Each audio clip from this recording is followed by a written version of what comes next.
And welcome back to Truth Hurts, where we expose corrupt politicians and lying corporate media. We're broadcasting live today from Roseville, Minnesota, in the Valley of the Beast, the heart of the protesters that really, I don't think they care about the issue. They just want to disrupt things. And we're going to get into that story today. What we're really going to be talking about right off the bat is Tom Emmer, who's possibly the next Speaker of the House. Join me as usual, Mr. Mega Jesse. How you doing there, buddy? Yep, I'm doing good, and yeah, this is one of those stories that's lying right at our doorsteps. I can't believe that the Republicans are choosing Tom Emmer, Rhino Tom Emmer, and especially here in Minnesota, we need to expose him. A lot of people have been doing it for years, so happy to be here. Well, we're going to talk about the good and the bad of Tom Emmer. There is some good side to it, so we'll get into that.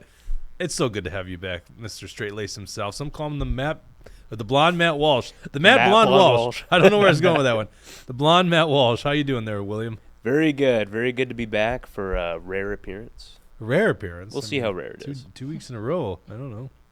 Not that much. Reading your comments at home is Bridget. How you doing, Bridget? Doing great. And Tucker has, we're going to be talking about Tom Never, which I like. Tom Never. That's good. She's going to be reading your comments. If you want to for sure have your comment read, go ahead and hit that Rumble rant. That lets us know that we have got to interrupt our program to let you, whatever thoughts come across your head, we're going to read them straight here live. Rumble Rats keep this program fueled. Also, please hit that like button. I was almost going to go a YouTuber out there. Mm-hmm. Hit that like button and make sure that you like the show. That tells everyone else out there there's good content on the show. Running the dials as usual is Mr. Dawson. We call him Deep State Dawson here. Look at that. There's less and less of a shirt every time. That's the plan, yeah. I want to outgrow my shirts, every single one.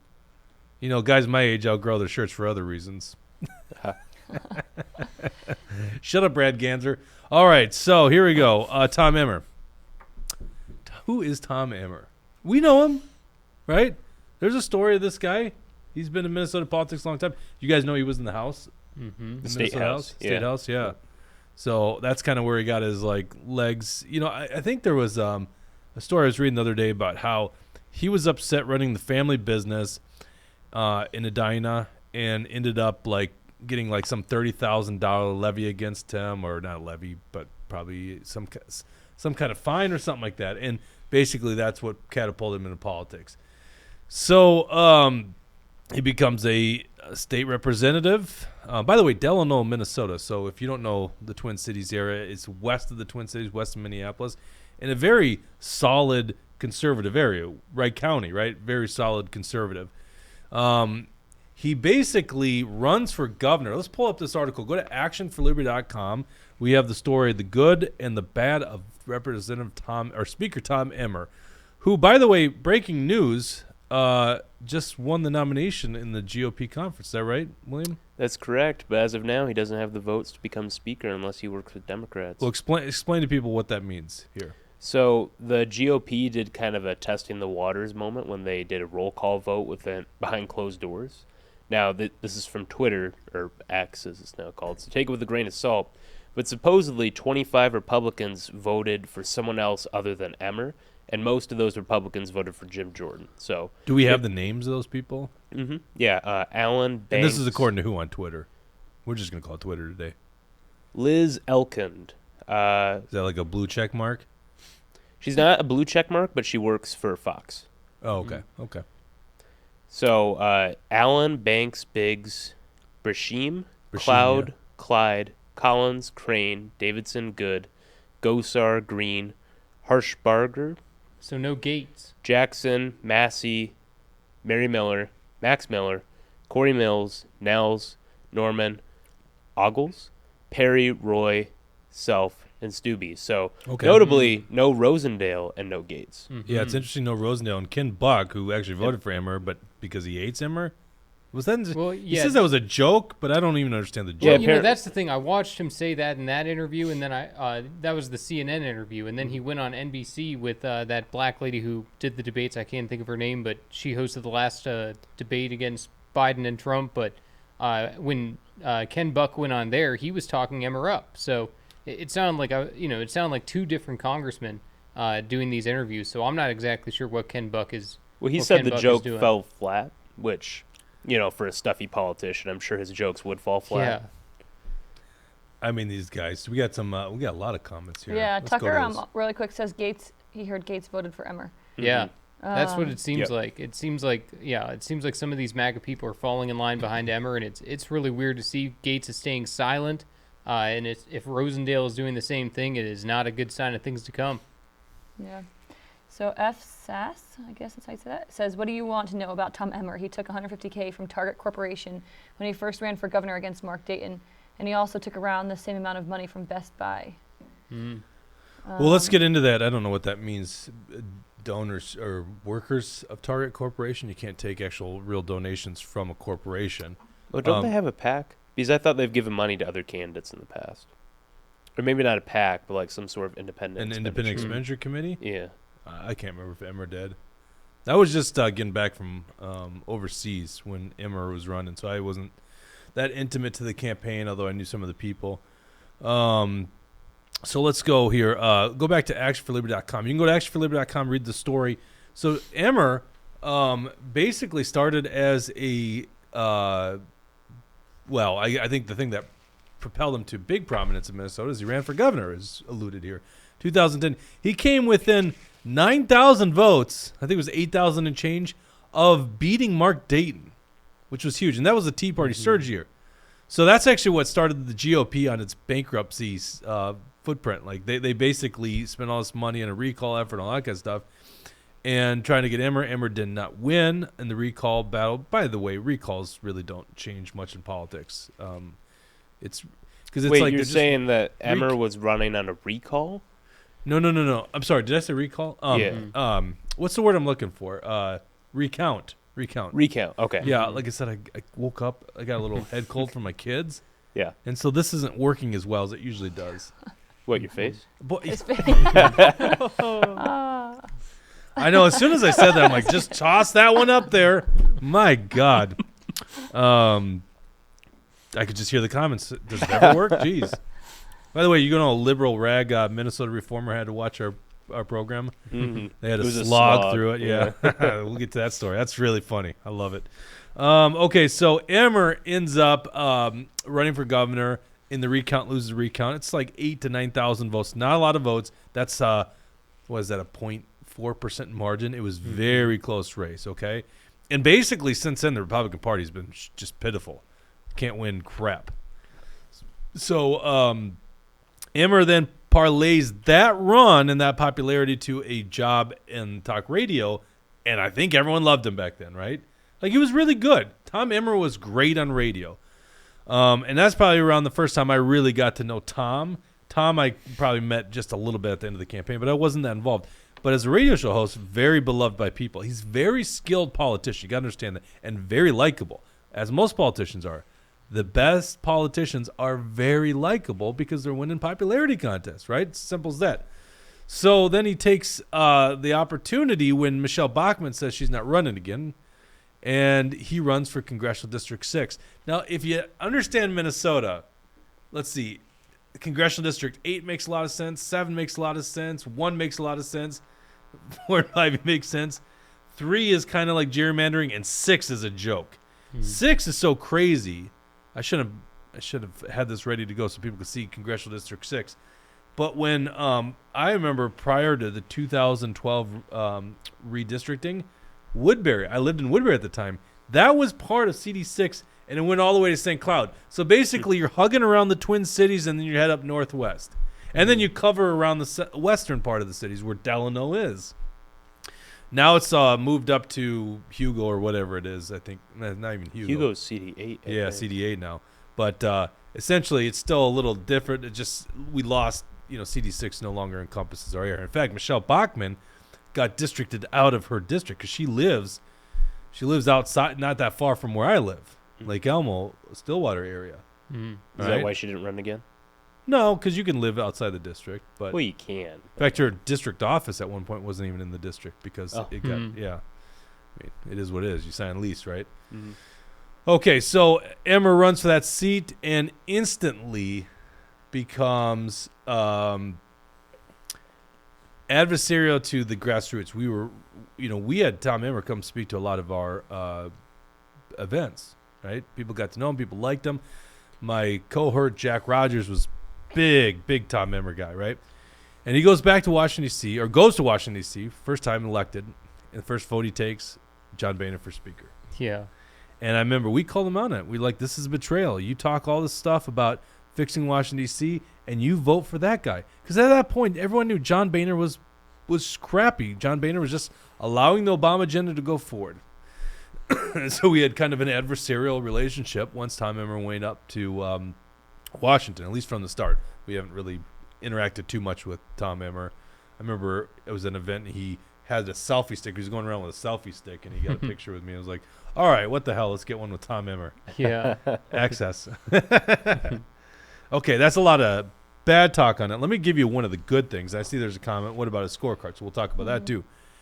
The good part about Tom Emmer running, and I can't stress this enough, and I'm kind of polling for Tom Emmer to be Speaker of the House, because Tom Emmer gives Minnesota that much more influence in global politics. Certainly national politics, but I would argue global politics, right? Because in the end of the day, listen, these politicians, they don't listen to you and me.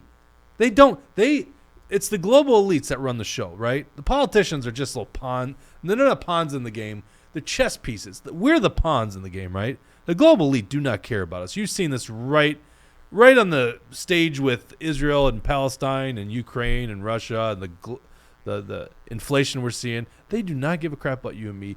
The politicians answer to them. But in the end of the day, we still have power because we vote.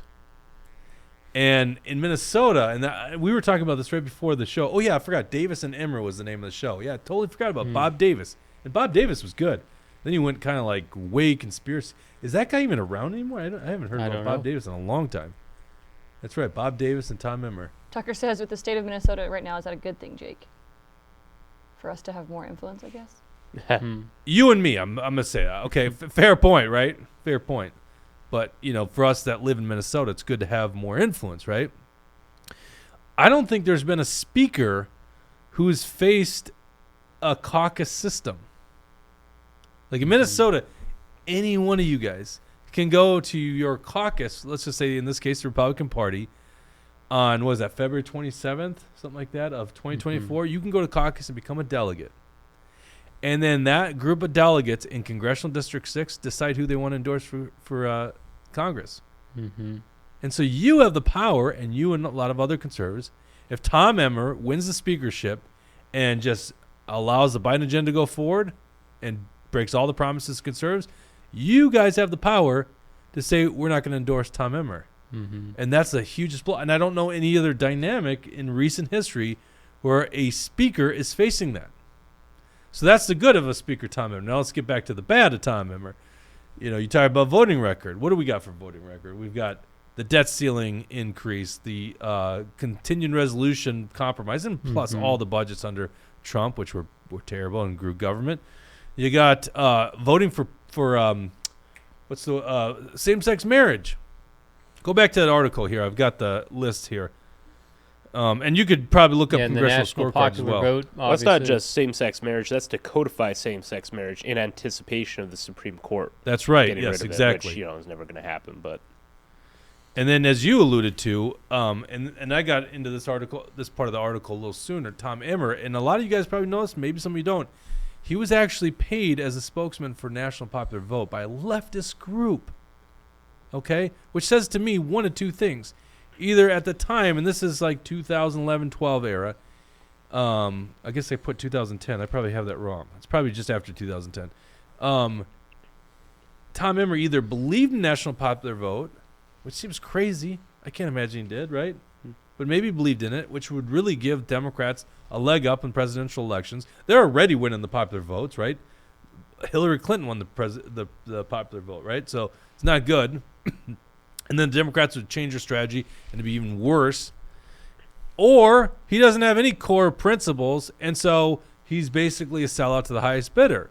So let's play this video here in the article, Dawson. I got the YouTube link here. Just a little taste of Tom Emmer pimping out National Popular Vote.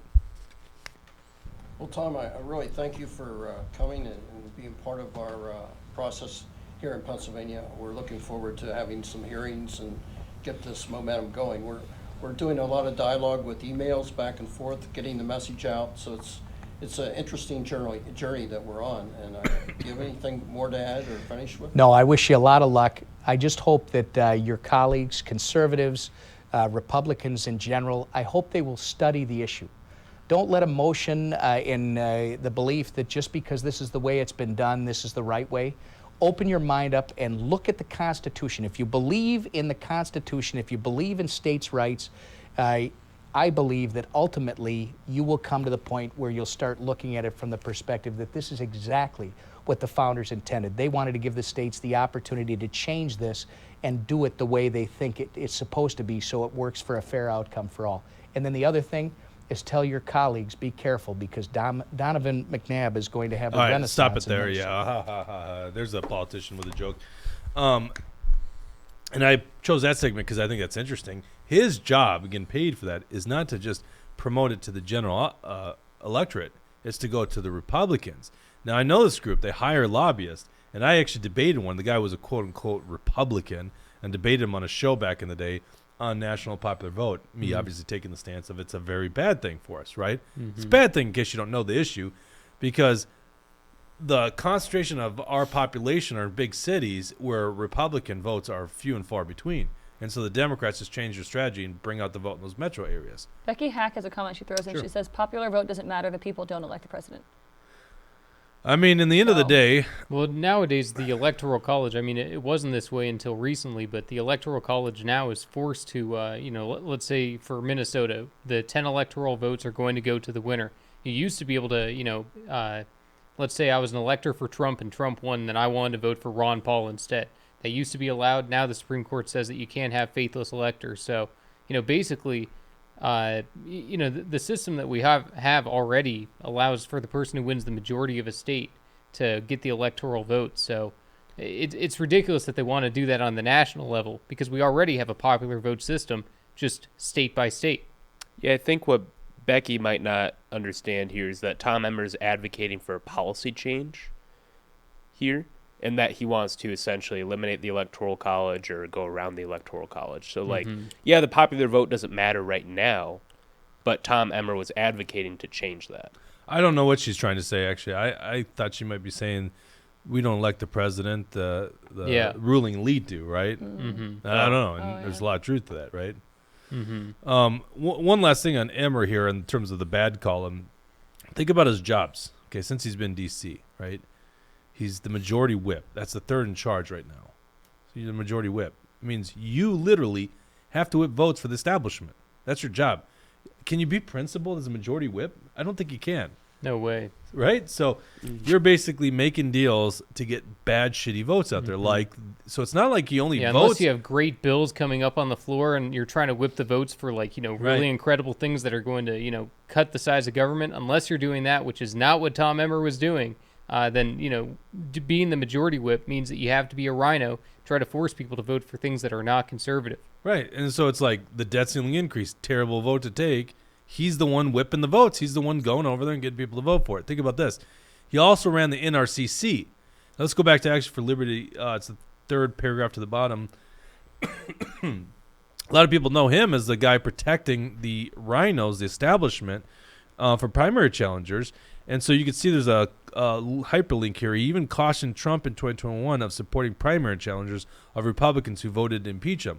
So Emmer there, and this is a political, cautioning Trump when Trump obviously wants to correct the problems in Congress, the people that impeached him. And Emmer's the one protecting them, as the job is of the NRCC, the National Republican Congressional Committee. Or is that, Conference Committee. No, what is it? I think it's conference. I think it's committee. I can fact check. No, it's definitely committee. It's basically their political wing, their a PAC, right? Right. Yeah, and that wasn't the only one where example of that, because Liz Cheney, for example, Laura Loomer was calling out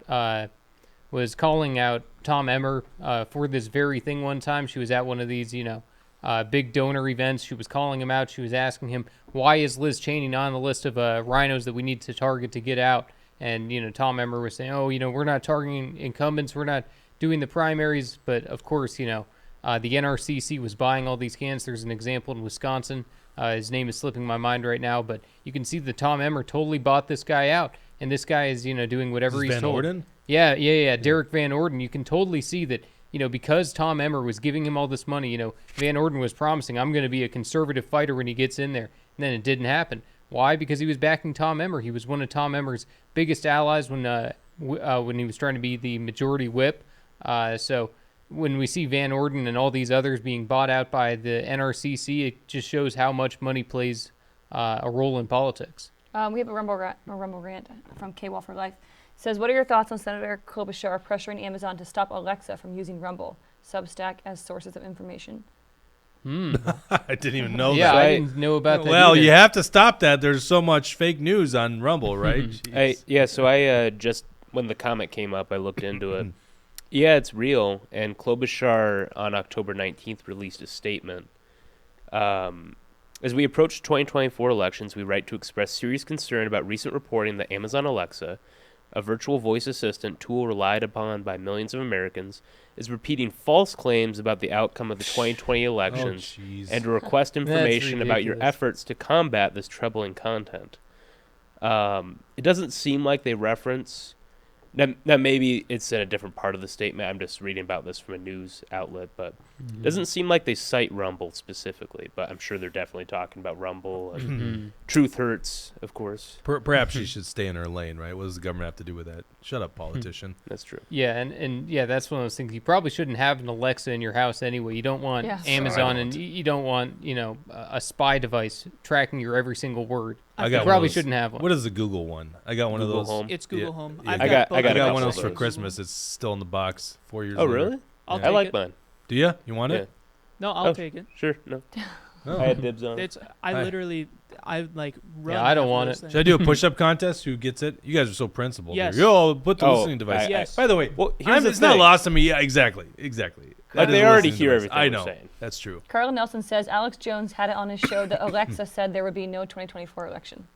Alexa might be right so on that. weird. I remember seeing that too. I mean, yeah, that kind of stuff is out there where, that it's not going to be planned, all kinds of crazy stuff going on. So, Guys, yeah, I like don't know. seriously, that is a possibility. We have to understand that, right? Like they're literally trying to throw Trump in prison. Yeah, Tucker says Roseanne Barr is predicting that too. I saw that. yeah. I watched that. Like literally, we might be in World War III, and you can't have an election unless Ukraine pays for it, right? Yeah, right. See what I did there? There you go. So, which would really still be our money, right? Mhm. But isn't that a money laundering scheme over there? Yeah. Since we're talking about Amy Klobuchar, let's talk about Dean Phillips. This is some other breaking news, I guess. If you can go pull this up, Dawson, on actionforlibert.com. We've got someone spotting. Apparently, Darren, what's his name? Rusha? Or Rosha, something like that. No, Rosha's a different guy. He's a Republican. Which one is this? This is the Dean Phillips bus. Let's go to actionforlibert.com. By the way, before I forget, here, pull up actionforlibert.com real quick. Yeah. I want to see you at their Christmas event on December 7th, Thursday, December 7th, at the Mermaid in Mounds View. It's a good time. I'm telling you this. You can win guns. Like, the more people that sign up, the more guns we give away. So you got a great job, or a great chance of winning. You get to see Bridget, Straight Laced William, Mega Jesse, myself. I mean, why wouldn't you want to come? Plus, you can win an AR-15. Is that the non-Biden approved AR-15? That is a non-Biden approved Does that AR-15. come with a certificate of authenticity? That's not Biden approved? Sure, I'll put one on there. No problem. And we might give away 2 AR-15s depending on how many people come. So there you go. Go to actionforliberty.com and sign up there. Now go to that spot at Dean Phillips presidential bus on the road. Tell us about this here, William. Yeah, sorry, it was Jason DeRusha. He's Jason, with there you WCCO. Anyway, he I don't know how he got access to this. I doubt that he's actually in Ohio. But someone in Ohio spotted the Dean Phillips for President bus that's just on the road before he's even announced that he's running for president. Now, the rumor says that he's announcing his campaign on October 27th. But up until now, that's just a rumor. Now, we have pictures and video of the bus. So if you scroll down, you'll see the tweet. If you want to play the video for us. I think K-Wall and T-Wall are coming to the Christmas party. Did they just sign up? Not yet, but they. Well, sign up. One is Before it destructing sells the out. other. So if you look at the side there, you can see the slogan is "Make America Affordable Again," which is hilarious for two reasons. One, the acronym says "Ma," which is the sound that a baby makes, which is exactly what Dean Phillips is. Two, that's referring to the out of control inflation, which Dean Phillips is partially responsible for because he keeps voting for these big government programs, voting for more spending that drives more money in the market, thus driving up prices. Like, do people understand that at this point? Like, he understands there's a problem right now. You can't afford to live. Listen, I got a family of 5. I would say 3. It's like I have 3 children, family of 5. I am still included, so is my wife. It's so crazy, the expenses. We were up for MEA. That's why Mark Bashowski was hosting last week. He just posted. He said, Jake, I'm just here to monitor your free speech. Be careful and remember to change your show name to The Truth Doesn't Matter. Ouch. So Mark can't come into the show today, but he can comment? Apparently. That's bullshit. Jeez. He's never invited on the show again.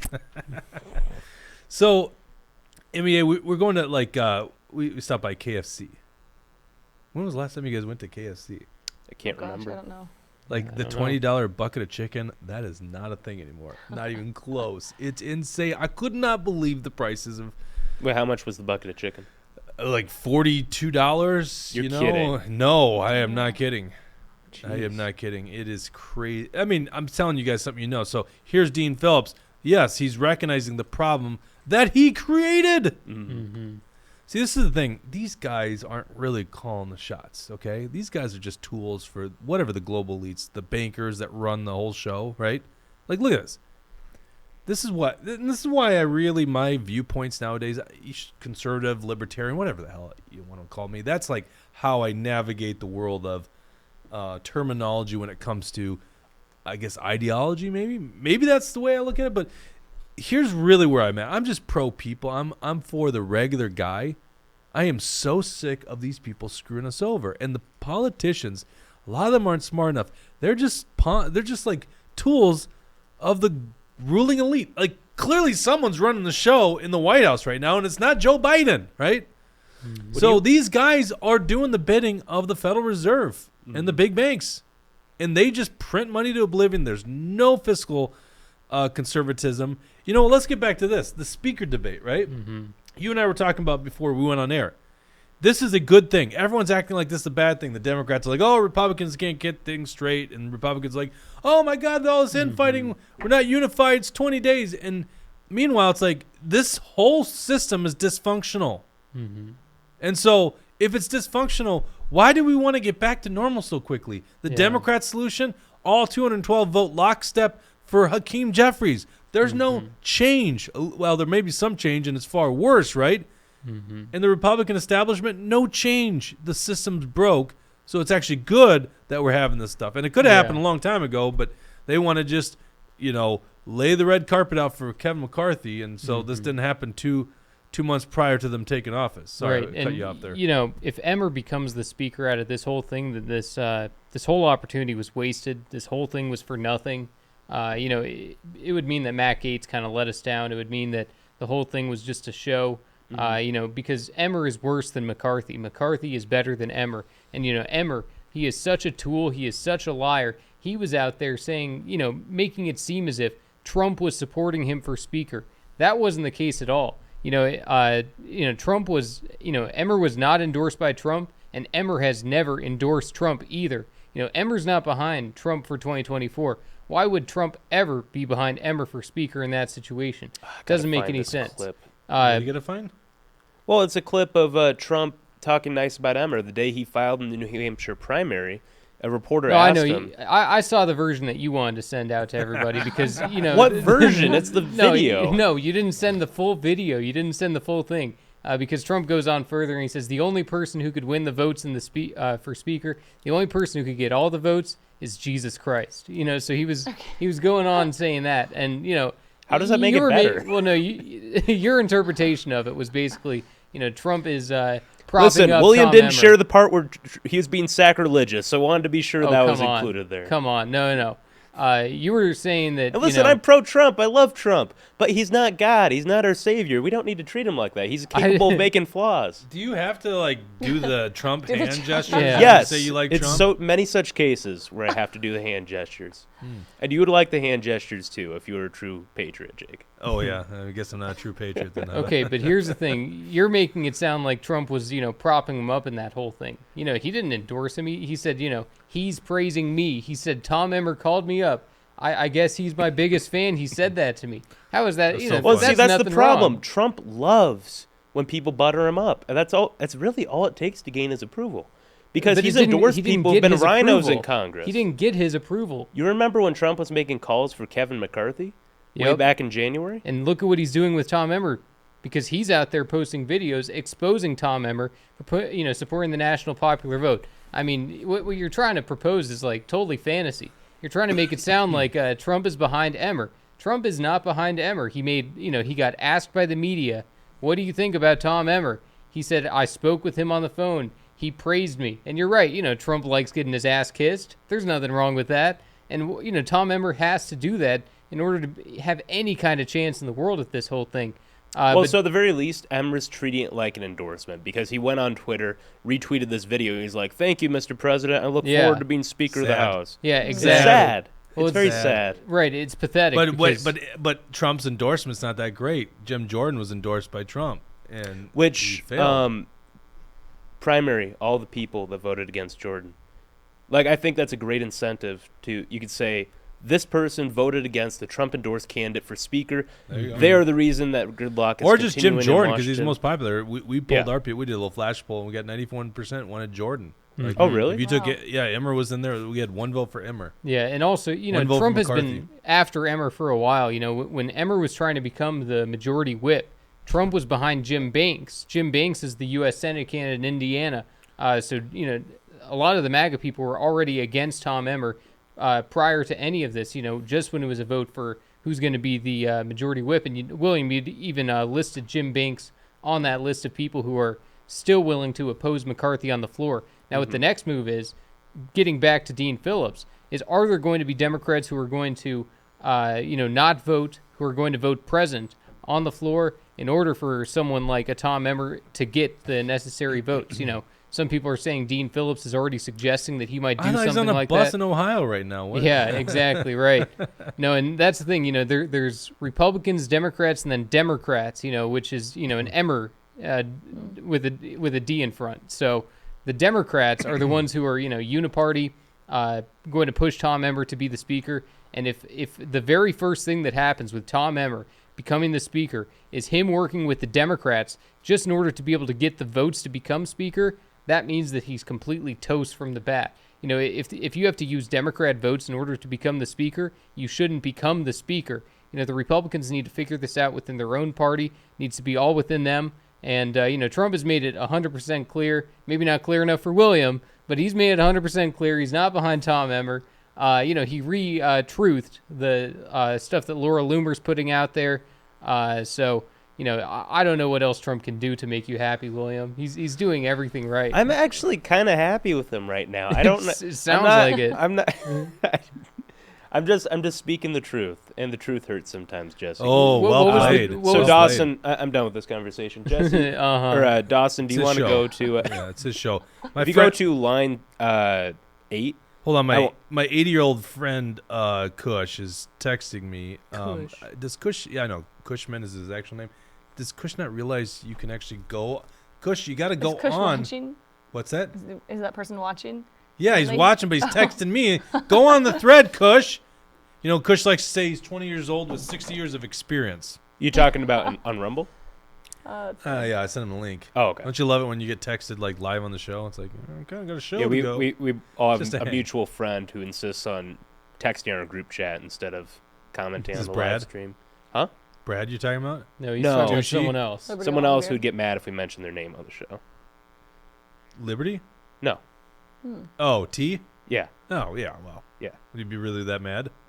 Eh, He'd be mad that probably. he might be mad that we know he's watching because he hates the show. Nobody knows what we're talking about right now. You Billy know who doesn't 22. hate the show? The Minnesota Reformer. We got to go to that story eventually. All right, what do you got for us here? Billy 22 says, of course the Dems will allow Emmer to take the speakership. After all, they are there are wars to be funded. The spice must flow. Well, yeah, Billy's kind of got a point, but I don't think they're going to do it. I think the Democrats love the chaos here. Well, yeah, some of them do, and it's basically just like Dean Phillips that's saying this. I think there's going to be more, but I mean, someone like Ilhan Omar. Do you ever expect Ilhan Omar to, or the AOCs of the world? They're not going to do anything to lift a finger for Emmer. They're going to continue to vote for Hakeem Jeffries or someone else, but yeah, I mean, I think the majority of these Democrats do not want to help any Republican become the speaker. Well, here's the beauty of it. So the Republicans in the swing districts, they're probably going to be the ones that Hakeem Jeffries will let loose and vote for Emmer. And they can say, look at me being bipartisan. I want Congress to work for people. I bet Angie Craig might be one of those people. It's possible. So if you go back to that tweet, I don't know if you included this in your article, Jake, but Dean Phillips is bragging about, if you scroll up a little bit, you can see the tweet that he's responding to. What is it?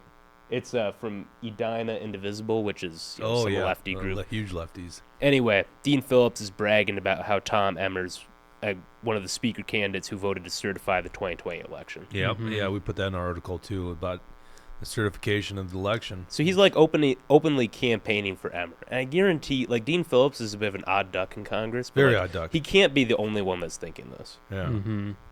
And that's the thing, yeah. If we're in a position where the Democrats are starting to agree with who the Republicans nominated, that means that we went in the wrong direction. Matt Gaetz was doing this whole thing because he wanted to push the Republican Party to the right. He wanted to push them to make sure that we have single subject bills, to make sure that, the January 6th stuff was released. Everything that needs to be done isn't going to happen with an establishment good old boy like Tom Emmer. And it's pretty disappointing to see Matt Gaetz falling in line on something like this, because that's at least how it appears so far. All right, what's this thing about Emmer defending Ilhan? I want to go to the next subject. But oh, yeah, so that was just a real quick thing I wanted to include in there. Go ahead and pull up that article, Dawson. At one of the Trump rallies, the crowd started chanting, "Send her back," about Ilhan Omar, and that got Tom Emmer's panties in a knot. So Tom Emmer was out there saying that there is no place for "send her back" chants, directed about Ilhan Omar. So it's just one of those interesting things. Why was Tom Emmer playing cover for Ilhan in a situation like that? Why was he trying to tell the MAGA base what we can and cannot say? Why was he trying to defend her in any way? It's one of those things that, and also it's a negative look on Trump. He was trying to get Trump to go against what the crowd was chanting. And so it's just one of those things that it showed that Tom Emmer is kind of a, what's the word, I'll say establishment. The word's not coming to mind, but, he wants things to stay as is. Don't say anything like that about Ilhan Omar. But that's the thing, when people say "send her back," it's not a racist thing. It's because you hate this country. If you hate the country and you're trying to change it, then, that's why people are telling you to go back to where you came from. It's not because of her race. Well, it's possible she came here illegally, by marrying her brother, right? Yeah. Yeah, that's what some people say. I don't know. You don't believe that? That's like one of the more corroborated stories. Yeah, that seems like that actually checks out. Yeah. You should show me the evidence on it, then. Oh, yeah, we could show you the evidence. No, go ahead. Yeah, I'm not saying now, but I'd like to see what you guys are. Oh, yeah. You guys are saying. I'll send it to you afterwards. So Emmer FTX, what's this one about? Yeah, so that's just another. Go ahead and pull up that one, Dawson. So there were some Congress members who were trying to stop the SEC's investigation into FTX. Basically, Tom Emmer and all these others, people call Tom Emmer Congressman Crypto because he loves crypto, apparently, but he was trying to give some kind of regulatory monopoly into FTX and Sam Bankman-Fried. He was getting their campaign money. They were using that campaign money with the HRCC, so rhinos were getting funded over good conservatives by FTX money. And so that just shows that Tom Emmer's priorities are with the donors. That's a big thing with the NRCC. It's just all about getting those rich donors, trying to please the big donors instead of trying to please the grassroots. So that was just another article that people should look into to see that along with the central bank digital currency, which Tom Emmer has fake legislation out there pretending like he's trying to fight against that, when a lot of the people who have really done the details and digging into it know that Tom Emmer is a sellout on that. So it seems as if Tom Emmer is untrustworthy when it comes to currency. It seems like he wants to push us closer and closer to the globalist elite future of no more paper and coin money. Yeah, that's what scares me is the no paper, no coin money. It's like it's just going to be tracked. It's the social credit system that we're going to. Yeah. And once again, I don't think these guys are the ones calling the shots. I think it's the ruling elite, and these guys are just tools for them, right? Let's Yep, and then also just the speaker vote too. Let's go ahead and just put that up what's there. the Just, speaker vote? I got it in the document, whatever line it is, Dawson. Yes, that just shows how the votes were going on internally Can within you the zoom in on GOP that a caucus. little Oh, this is up on Wikipedia already? Yeah, this is on Wikipedia. So Wow. somebody was tracking it all pretty well. So as you can see, Pete Sessions was eliminated within the first round, and Jack Bergman following after. Austin Scott was the guy who tried to challenge Jim Jordan for the nomination before. After that, Kevin Hearn and Byron Donalds, two people who are considered to be, probably the best candidates who were entered into You the wish you'd see that speaker race. block of votes go together, right? Yeah, I don't know if that exactly. would've And made a that's the thing. difference. They both got eliminated on the same ballot. It's Right. almost like it was done by design. Well, it by says these, withdrawn, not rhinos. eliminated. What's that? It says Byron Donalds withdrew. not Yeah, eliminated. I know Donalds withdrew. Why? Um, Why would you withdraw? You could have got the Kevin Hearn votes, possibly. I don't know. I just saw that he withdrew. Yeah, I had seen something about that too. I haven't dug into it yet, but it's very weird that him and Hearn were eliminated on the same ballot at the same time, or if Byron Donalds decided to drop out, I'm not sure why Hearn wouldn't be included on the next ballot after that, but you would think that they could have consolidated their votes together, considering that they're maybe the two most anti-establishment candidates that are in there. Right. And then onto the final ballot there with just 53.4% is what Tom Emmer ended up with. So, he barely has a majority within his own GOP caucus. So if there's, 44% of the Republicans within the House that vote against him in that final vote, and then there's an additional 25, 26 who are saying that they won't support him on the floor, I hope that's a signal to these Republicans that Tom Emmer is not going to be the speaker.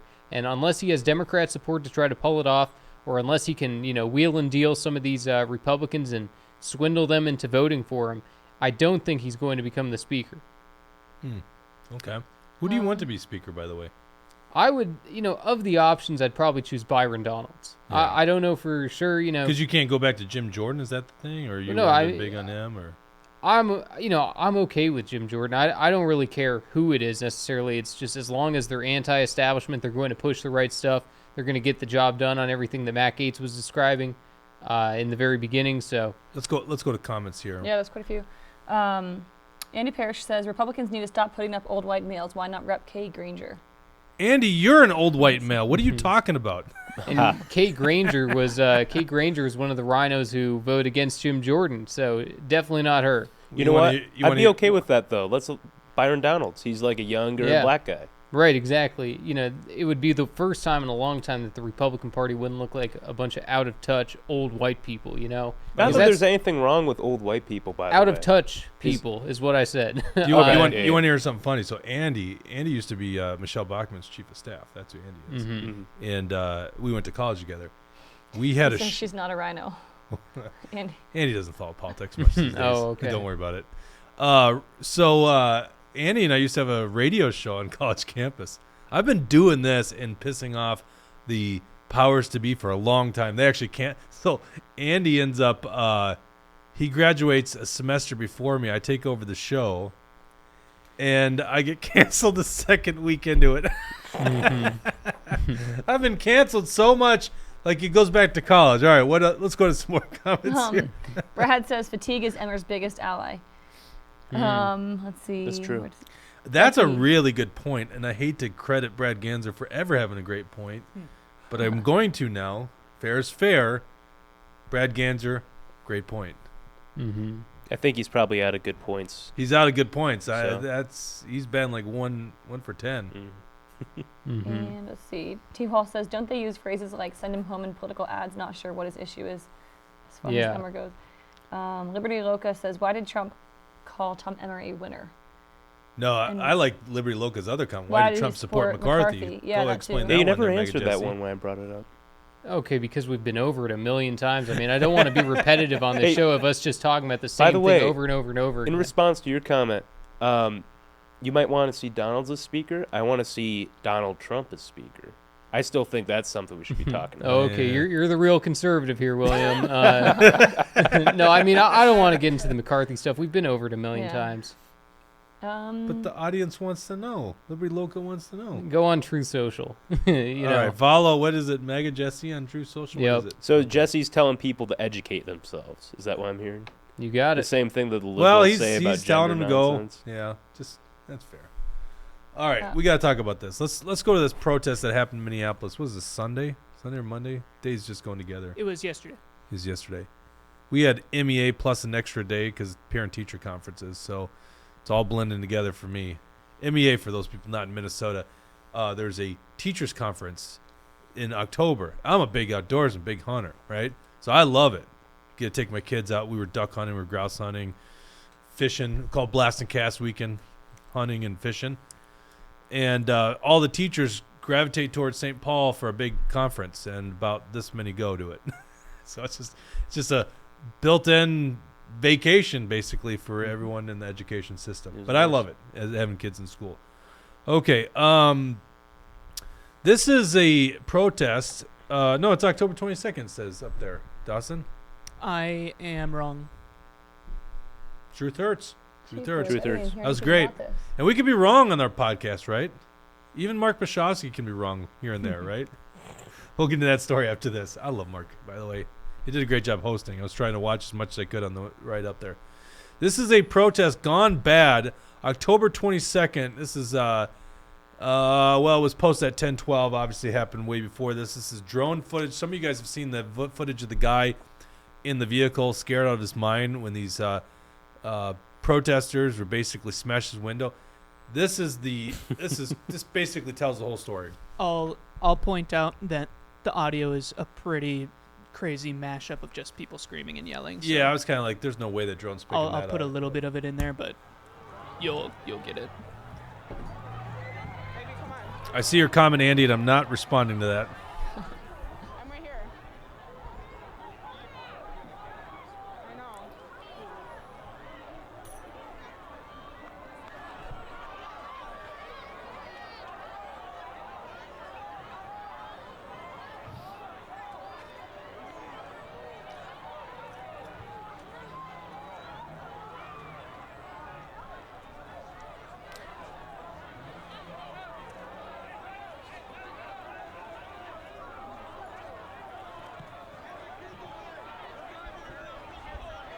Now this guy eventually speeds up and goes through this crowd here.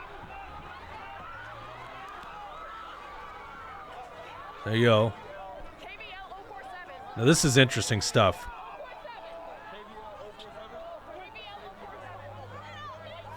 I like the people running after him. Like they're going to catch up. They are moving pretty fast, though. I mean, Watch these guys on ATVs speed up. Because that's what you see in Minneapolis all the time, four-wheelers, right? yeah. This is right outside the Walker. That's crazy. Right. There you go. Look at that. Yeah, and they're barely missing people. Now to go harass this guy some more. What are they harassing him for? This is why we say we're in the belly of the beast. This is like right next to where we're at. I shouldn't say next to us, but not that far from us. He just tried to drive. That's, So, gosh.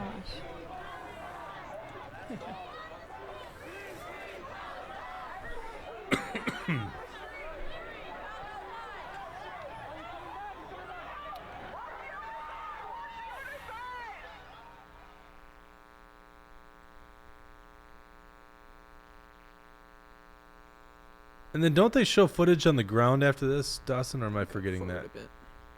Yeah, there you go. You got There's footage on the ground. people just kind of You got to wear masks because you know COVID spreads outdoors, right? hanging out. Oh, afterwards. it's always funny. You see those at the protest.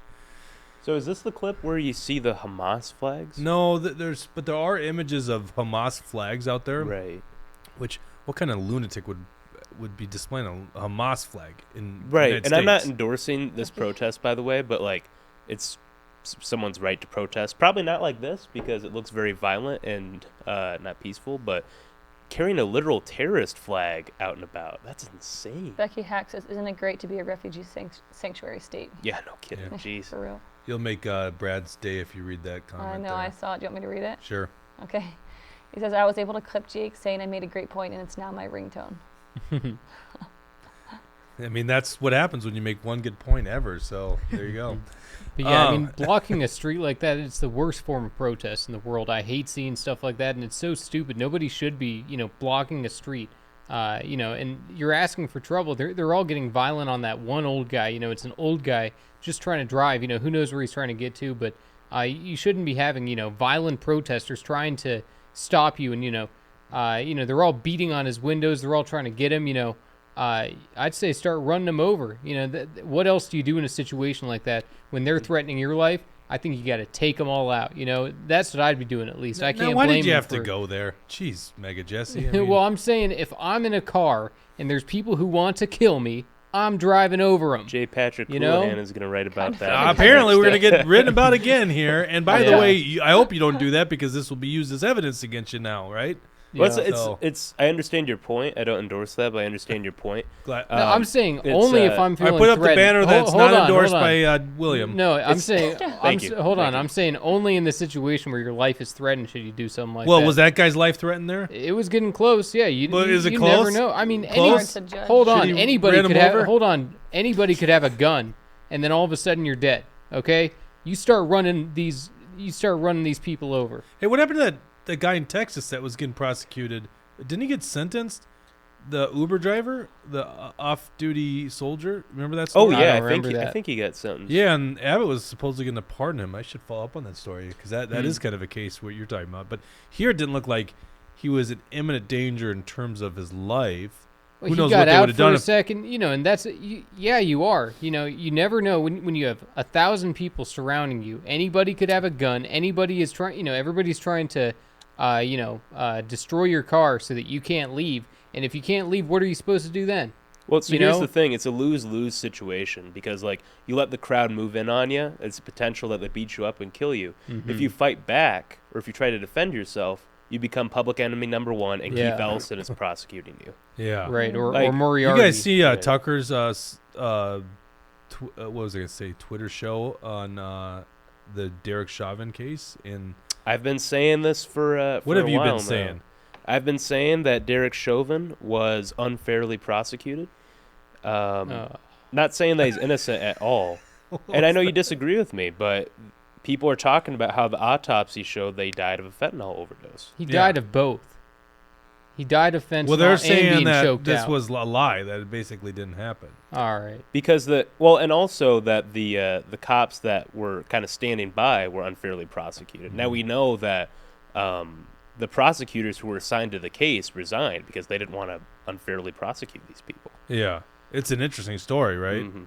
Yeah. All Not right. saying Chauvin's innocent, but Well, he's definitely guilty of something. was very- no doubt about he it. was Was very- he guilty of murder? That's he was treated very unfairly. well. If the cause of death was not whatever you would say with in terms of restricted breathing, whatever the official thing was that we were told, Mm-hmm. if that wasn't the cause of death, he didn't murder him, right?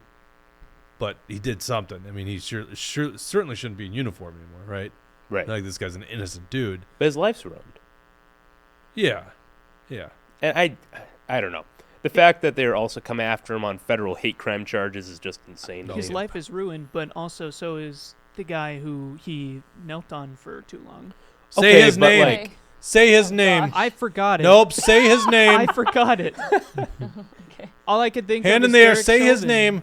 Say Okay, George but- Floyd. Don't you dare. Oh, George. Say George his Floyd name. Was not, I don't think he was. Becky Hack Remember says that? he wasn't choked to death. I don't think he was either. But Remember, here's you the remember how they would go around, say his name, right? Like, Yeah. you well, that had was to put your- Royce White's campaign manager, right? Yeah. Go He ahead. would have What were you gonna say, died Bridget? anyway. He though, just says, Dawson's my point. Mark says, Chauvin was using MRT, which he was trained to use. Too long, yes, but he was trained to use that technique. Yeah. Well, Yeah, if- that if- was another lie that they said. It wasn't a technique trained. William, if someone's going to die of cancer, I could shoot them in the head. They're dying anyways. So. Right, but that wasn't the cause of death. Yeah. Like, that's what the autopsy showed. It Did they- showed that there are no physical... I forget what it says specifically, but it says there are no physical I'll injuries. have to do some digging on my own. Okay, you dig. Let's get back to this. I think these protesters really don't give a shit about the issue, right? Well, No, I that's mean, the there's some thing. that do. I'm just saying. They're not for peace. There's some they're not- anarchists, right? Well, that's the thing. If they're saying that we're against Israeli violence, which is what they're claiming they're against, how does violence solve that? It doesn't do anything. And how does blocking off a street in Minneapolis do anything to help Palestinians? It doesn't. Well, because the Jews own the streets. I think that everybody's was a just joke. got That this was a pent-up joke. aggression. That was a joke. Don't you dare cancel us. That was Yeah, a but joke. everyone's just Or got all was it? this Okay. pent-up aggression. You see these crazy people. Everybody just wants a purpose for their life. I wish that people could direct their energy into something good instead of just attacking old people in the street like that. But I think that's what it is. It's just these anarchists. They don't give a shit about any of this stuff, right? Not Michael Malice anarchists, but like the ones that literally just want chaos and disorder, right? That's Not what the it is. based They don't really anarchists, but care. The cringe anarchists. What's that?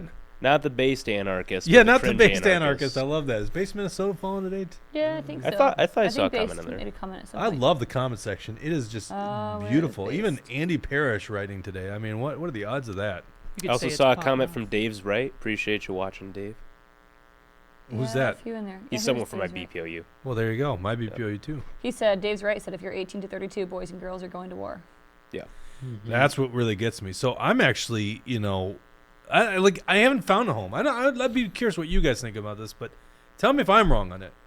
And this is what got Mark Bashofsky in the hot seat. In fact, its internal Republican Party is like mad at Mark Bashofsky. I'll let him speak for it. But I just don't want people dying here. I think this blanket check to Israel is the dumbest thing possible. My sons, I got 3 sons at home. Now that they're ways away from military age, but Colton, it's 9 years away. And I know 20-year wars, right? Right? We know those 20-year wars. So I'm so fearful that this thing's just going to escalate to World War III, and we don't need this crap.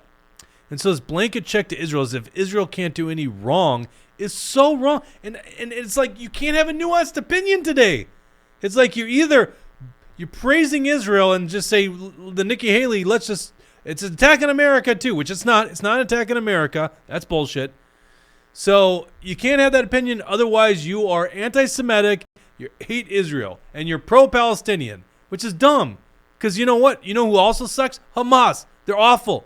And everyone on this earth should condemn what they did, right? Especially these idiots in Minneapolis.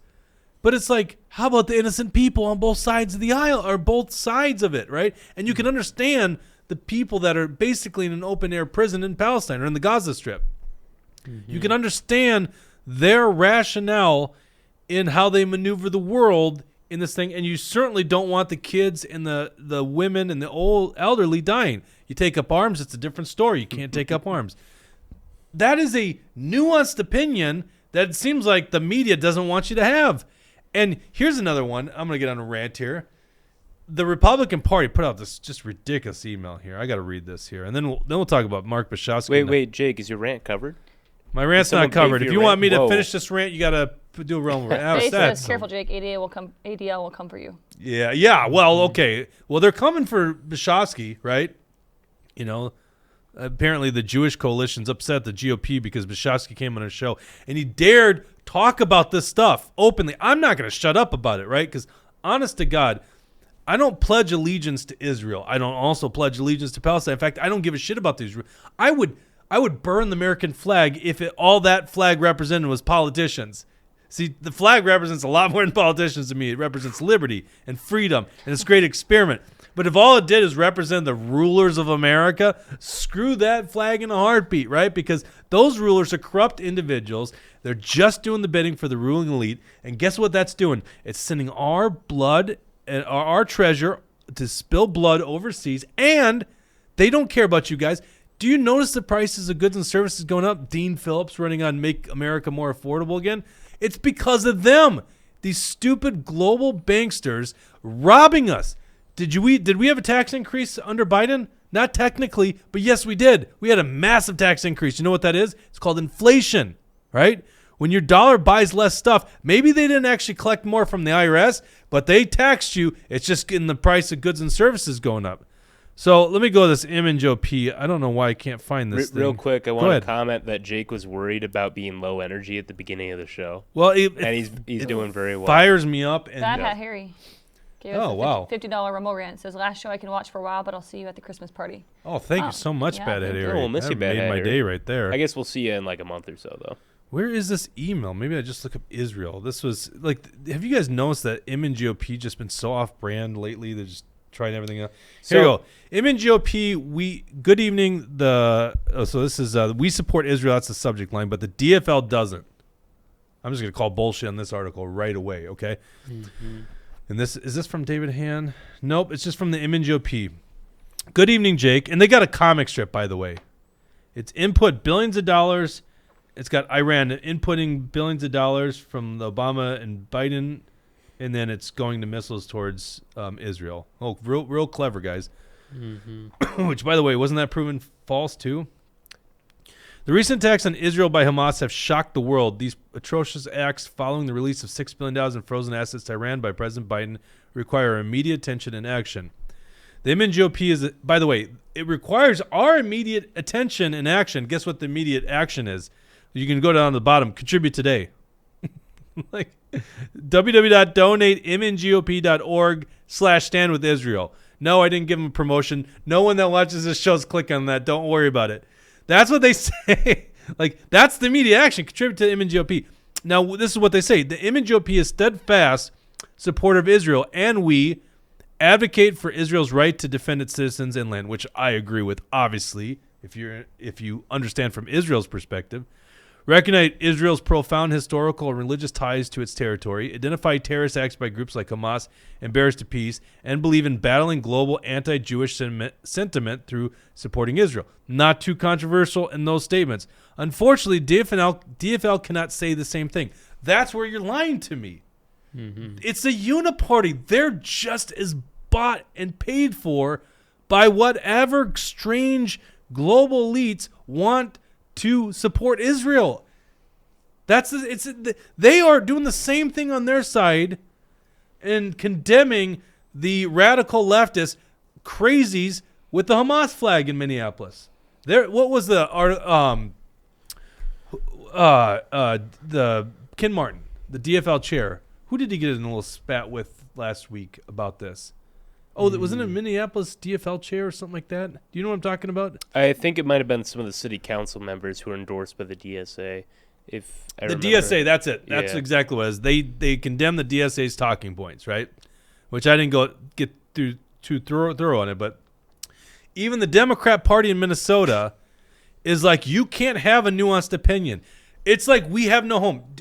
Anything I said, you guys disagree with, and you guys at home, Bridget, anything I disagree with? I do want to push back a little bit. Okay, push back on me here. Because I think, though I may not agree necessarily with, we need to go and fight for Israel. Like, Israel's the best country in the Middle East, obviously. I disagree with a lot of their actions, and I'm more or less neutral in this conflict. But I don't blame the GOP for taking up this messaging, because if you look at polling, the overwhelming majority of Americans support Israel in this conflict. So it's a smart fundraising tactic. The overwhelming majority? I don't know about that. That's what polls have shown. I think it's like Palestinian 70-some%. Yeah, but Palestinian support has never been higher in this country. That's true. But what does that mean? What does that mean? So if you break it down by age group, it's like 40-60 for Gen Z. Like 40% support Palestine, 60% support Israel. Do you know who did this poll?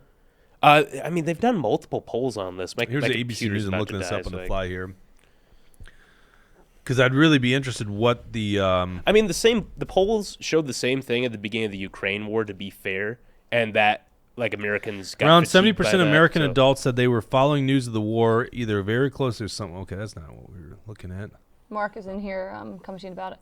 He said, I love all people. I was only being critical of the Israeli government. I'm critical of my own government. I want peace. And then he goes on to say, Hamas is crazy. They were wrong to kill and attack. I'm so sad for any Israelis that died or were injured. I also cannot stand seeing Palestinian kids killed. God wants us to love, not kill.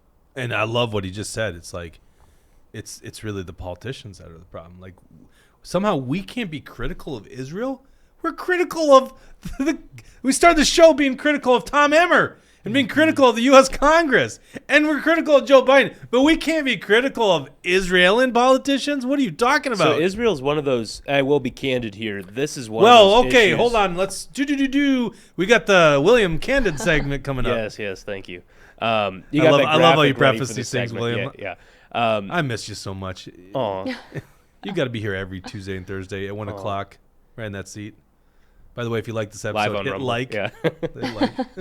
So, and Mark just had a good comment. He said we should support a ceasefire, which I agree. But Israel is one of those weird things where if you dare question it, you become public enemy number one. You get attacked, canceled. Everyone hate. You can hear the thunder. I can outside. literally Yeah, hear the thunder. I don't know if thunder our rain. Freaking microphones awesome, pick that dude. up. Looks like I'm not gonna have football. So that's practice. why. That's partially why I'm hesitant, because I am afraid. I'm afraid of the because we can be honest and candid about the trans stuff, and I fear no repercussions from that. But the Israel stuff, people get so fired up about it. Like you watch Julia Coleman on Twitter. This is the one issue she gets fired up on. She subtweets and goes after politicians who aren't What, condemning you just Hamas follow her enough. Twitter feed? Well, Well, I follow everyone's Twitter feed. Oh. I'm just saying that, like, as a Republican. Norm Coleman's in whatever Jewish coalition of Minnesota or whatever. So, Yeah. It's just it's. I mean, you guys have noticed this too, right? Like, this is just one of those issues that, and I won't get into the hypothesizing behind that. I'm just gonna say it's very unpopular to come out against it. Not saying that that's a reason to not come out against it or not to be critical of Israel. I'm just saying it's one of those things that I want to be careful. Okay, Of. well, right. I says- think we can oh, give go ahead. humanitarian aid, but anything beyond that, we don't need to fuel the war. Oh yeah, 100%. Well, that's the thing. Like Betty McCollum got. I think Ilhan Omar did the same thing. They're both calling for a ceasefire. And that's apparently controversial. I don't know. I mean, Ilhan Omar is Biden says you anti-Semitic, can't I have a think, but- ceasefire. That said, don't talk that way. Go to F17. I just put it up there, Dawson. I want to show this ABC poll. What were you gonna say, Bridget? I was going to say, K-Wall said, Rush said it best, follow the money. Yeah. Follow the money. That's a great point. This is a poll, ABC, and I'm just doing this on the fly here because William brought it up. But scroll down here, probably halfway down the page, you'll see a chart. And it's showing support for Israelis. Is that what it says? Yeah. Gallup poll asking whether Americans' sympathies in the Middle East situation are more with Israelis or Palestinians since 2013. And so you can follow this to keep going down. It's a graph, not a chart, sorry. Right there. And you can see the red is Israelis, so it starts in 2013 at over 60%. Right now it's at 50. February is at 54%. Well, And and that's Palestinians were at 31%. I don't know why it shouldn't be it should just be 50-50. And then if you go back up towards the top, this is a paragraph I'm going to read. Many of these pollsters have asked this question before, and they found that pro-Israeli sentiment had spiked amid the conflict.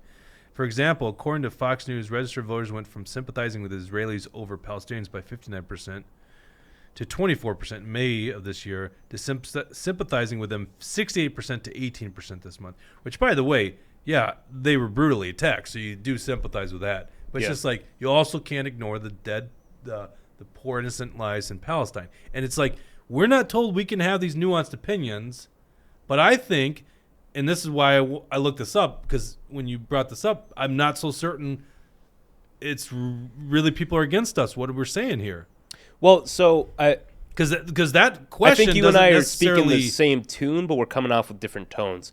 Like I'm trying to be neutral on this, and maybe it sounds like I'm coming off as more pro-Israel, and you're also trying to be neutral, but you're coming off as more pro-Palestine. When in reality, I think we don't like to see people What about me die. sounds pro-Palestine though? That's what I'm. Well, confused it's like on. words you use, like occupied territory. They're It in is. an open What else could air you look at prison. that as? 100% it is. Yeah, I mean, I'm not going to take a position there. I'm just saying Oh, okay. Cop out.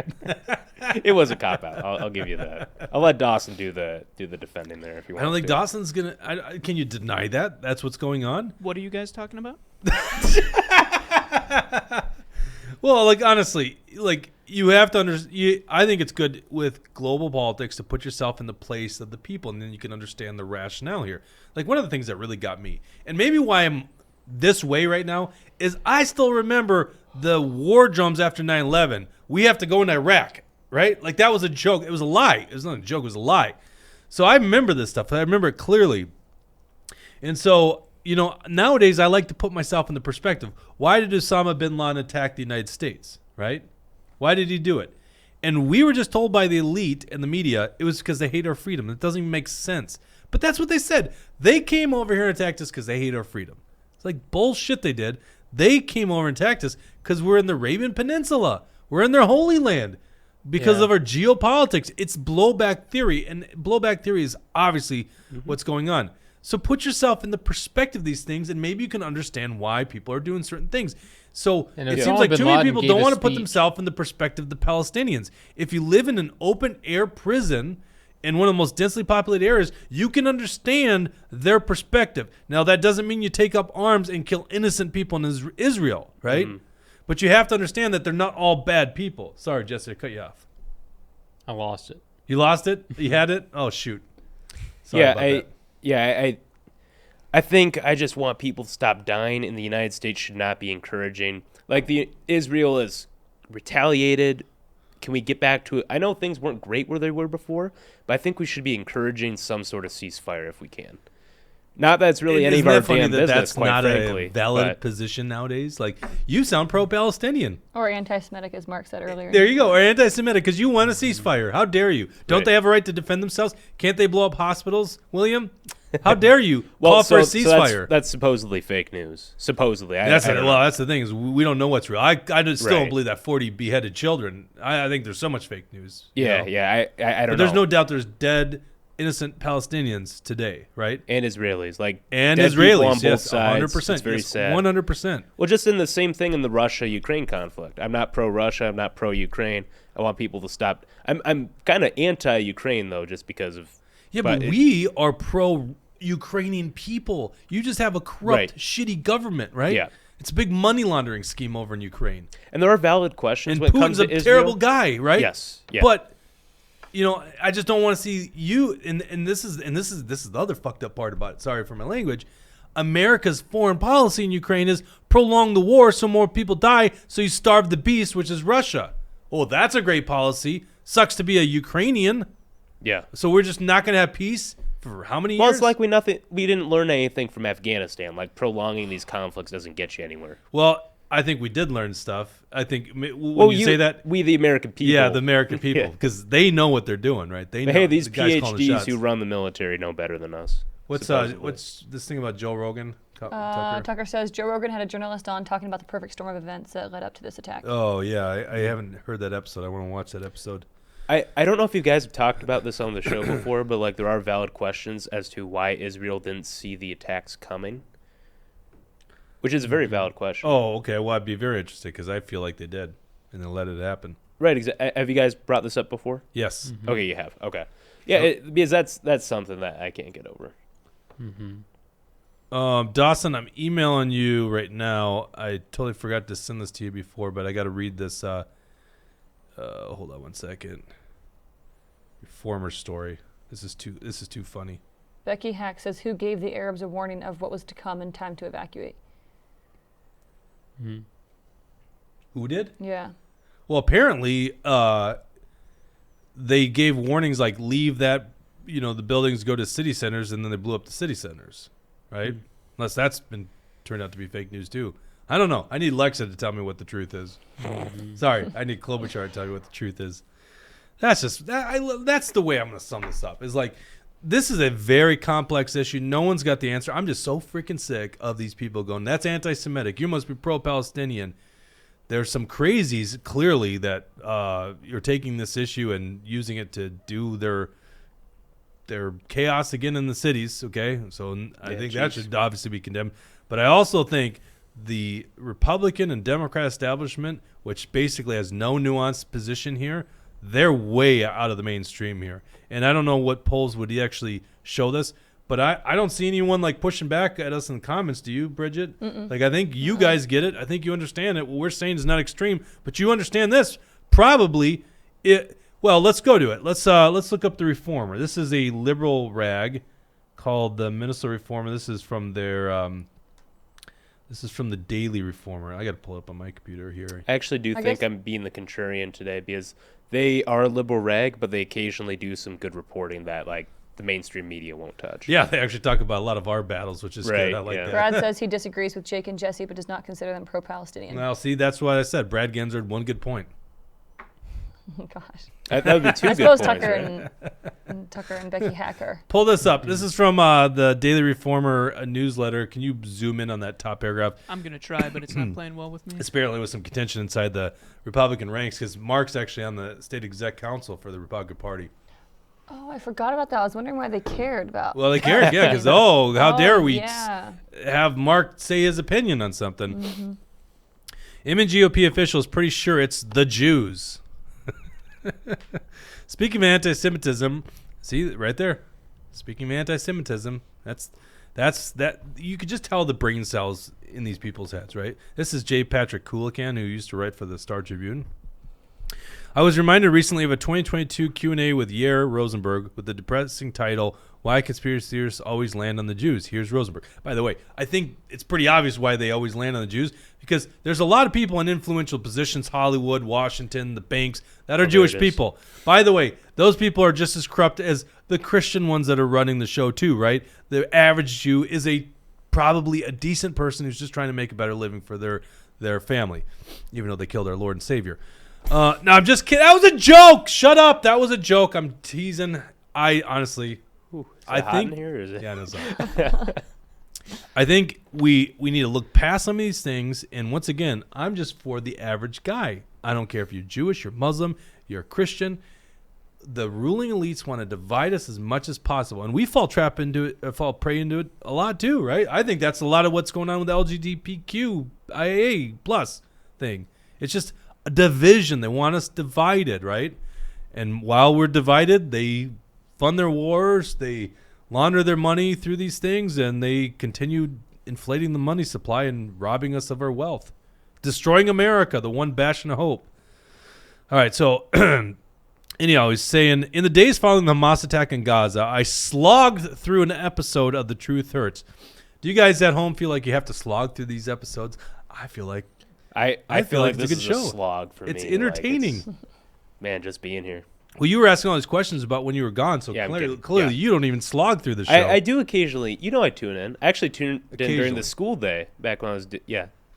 I'm still teaching, by the way, but the hours are different now. There you go. I saw Brad Kanzer's comment earlier. I couldn't let that slide. Yeah. All right. Well, I see lots of his comments. I don't He care. is going on. Do we have a new comment? Mickey From Murray, Brad? this is true about the reformer. Are we missing JM Not Teddy? sure. No joke, Jake. No joke. Oh, I hope. I don't know if he's responding to my joke. Well, actually, it's not a joke, but you know what I'm saying. I'm being a little bit of a provocateur, which is what I'm accused of in this article.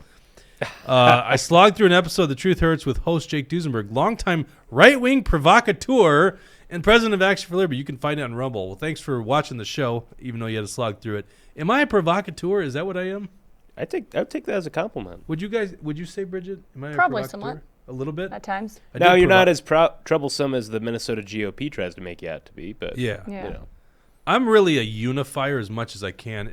Shut up. A unifier What? through Look at that face he's making. provoking. I tried doing Unify. this As great long as you thing. have common values, I want to unify. That's why Yeah. maybe I get this reputation of being a provocateur. Right. Well, you want to put pressure on the politicians that aren't following through for their constituents, which is a valuable Yeah. Yeah, thing to be doing. look who my enemies are, right? The people that hate me. It's the politicians and the people cozying up to the politicians. Mm-hmm. That's who hates me. The average Joe doesn't hate me. They like me. Or they don't know who the hell I am, okay? Yeah. And I'd love to get to know you, by the way. And thanks for watching the show. But And that's come to it. the Christmas So party. if that's the people that hate me, I must be doing something right, correct? Right? Okay. Well, at least that's how I put it in my head. Among the guests was Mark Bashosky, who lost a state house seat. Now, see, I love the editorializing here. Oh, he lost a house seat. See, that's a technique that journalists do. Now, we do it too because we like to mimic the tricks of these guys. But it's like, you don't have to say that Mark Bashosky lost a house seat, but you have to make that little slight in there. So who lost a state house seat and now sits on the GOP state exec board for the 4th District. Here's Bashosky, and this is a quote from Bashosky. I don't know what percentage, but a large percentage of federal politicians have dual citizenship with Israel. Now, they look into it. They say this is false. This is a typical conspiracy. You look like you're ready to say something. You know I was about just this going to ask if conspiracy? that was ever verified or if Mark ever verified that. I don't know. I let my guests talk. Crazy thought for a host, right? Crazy. And I probably pushed back on a little bit, but I have no idea. Okay, I know that Jews can come back to Israel. I believe they can gain citizenship. Yeah, that's why I don't believe it. I think maybe those two things are getting conflated, like the free trip back to Israel. right. Although you can only accept that once in your lifetime, right, Dawson? Why are you looking at me? Because you're the resident Jew. I am the resident Jew. That's true. What you're asking about the pilgrimage? You do that once? I mean, probably. The whatever it's called, where birthright. birthright Birthright trip. Yeah, is Yeah, that I- only a one-time thing, or is that can you use that? I think it's only a one-time thing. I'm not positive though. Okay. You heard that France is like trying to limit how many flights you can take? Do you know about this?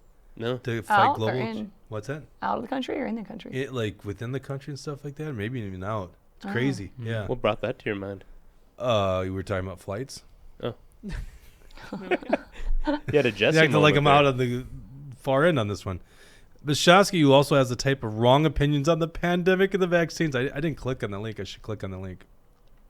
That have unnecessarily killed a lot of people, went deeper into anti-Semitic conspiracy nonsense after Duesenberg played a clip of Nikki Haley, who said Palestinians celebrate the massacre of Jewish civilians. Here's Bishosky, quote, so they were celebrating. Holy Wow. That crap! was a big... Did you guys hear? Because this is a soundproof studio, supposedly. So the fact that we're hearing This that is a here- soundproof studio. That is Yeah. a loud bang. if Well, we heard clearly it it's in not here. soundproof. That but- thing's got to be like right above us. That's sweet. What's a hang? Don't worry about it.